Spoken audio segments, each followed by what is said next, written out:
Although this is a sparsely populated and lonely part of the world, there is evidence of the old religions everywhere.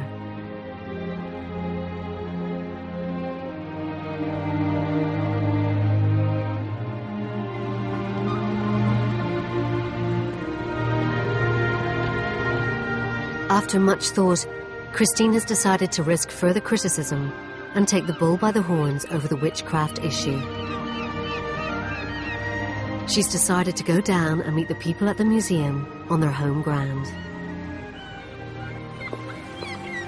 So, Chris, this is it then? Yeah, I'm quite looking forward to having a look round. It should be quite interesting. Do you know what to expect? Not really.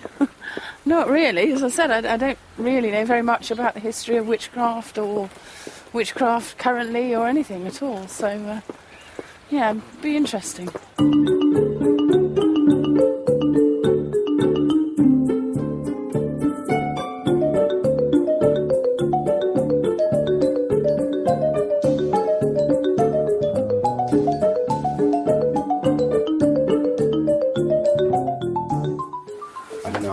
Say this is about 1700, something like that. Right, yeah. Christmas decorations. Yeah, that's where they've come from. These Christmas decorations came from the witch balls. Oh, really? Yeah, really, yeah. I better not hang one of these on the church tree then. We'll give you one. Here we go, it's a good one for us. Devil worship and Satanism. Now, we put this display here really to show that witchcraft has got nothing to do with devil worship and Satanism. Right. What has happened is the image, the old horned god, which is a pretty universal image, but people naturally associate that with the devil, whereas witches wouldn't. So what is modern witchcraft? Because I have to admit, I'm pretty ignorant, really. Right. What do they teach you in Vicar's school? Not witchcraft, that's for sure. They also don't teach you filing, administrating, but that's another story. OK, so witches follow the seasonal festivals, so they would be celebrating at the solstices and the equinoxes, as has just gone past, and they would do magic, so they do spells, but very similar to doing prayers, but usually for the good. So they'll do healing, they might personal development, a lot of meditation, a lot of just spirituality for the sake of spirituality. Directly opposite the Witchcraft Museum, there's a gift shop run by Trixie Weber. She's a born-again Christian and doesn't believe there should be such a museum in the village at all. Amongst the objects on sale here are a wide selection of anti-witchcraft books. Witchcraft is totally against my beliefs, yeah. Why do you say that?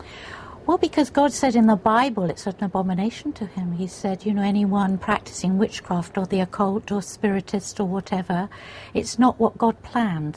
He planned a better way. He wanted us to worship him, not any other spirit, because Jesus said, I am the way, the truth and the life. No one comes to God but through me.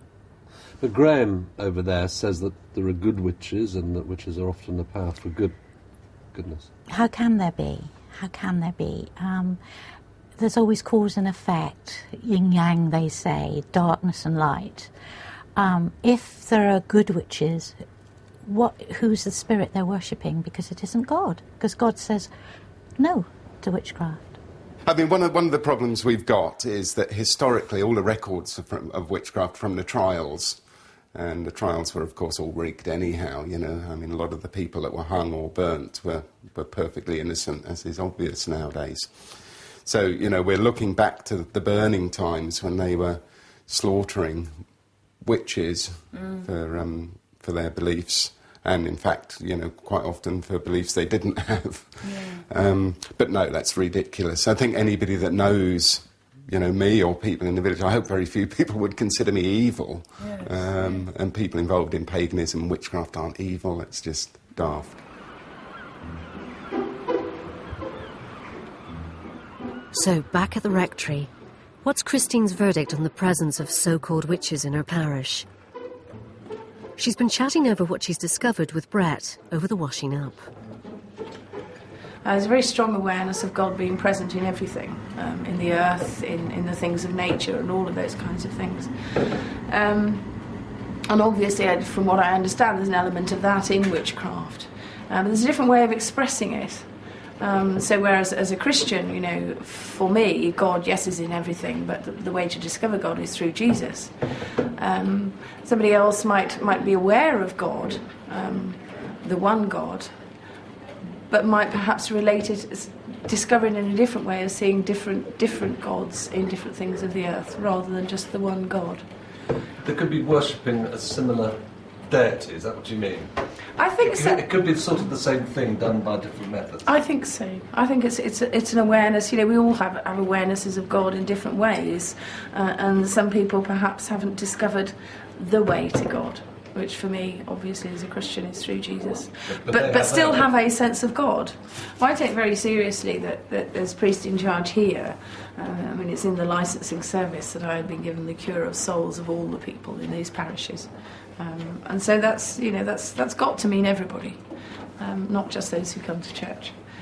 And so hopefully by beginning to get to know them and learning more about them and understanding them. If I go down there and start shouting at them, what's going to happen? They're going to turn away. They're going to turn their backs and not listen. So, you know, where's the point in that? You know, nobody gains. Do you think, Brett, you're very quietly doing the washing up? Well, I don't know. I've always liked Buffy the Vampire Slayer, but that's about as far as I go, really.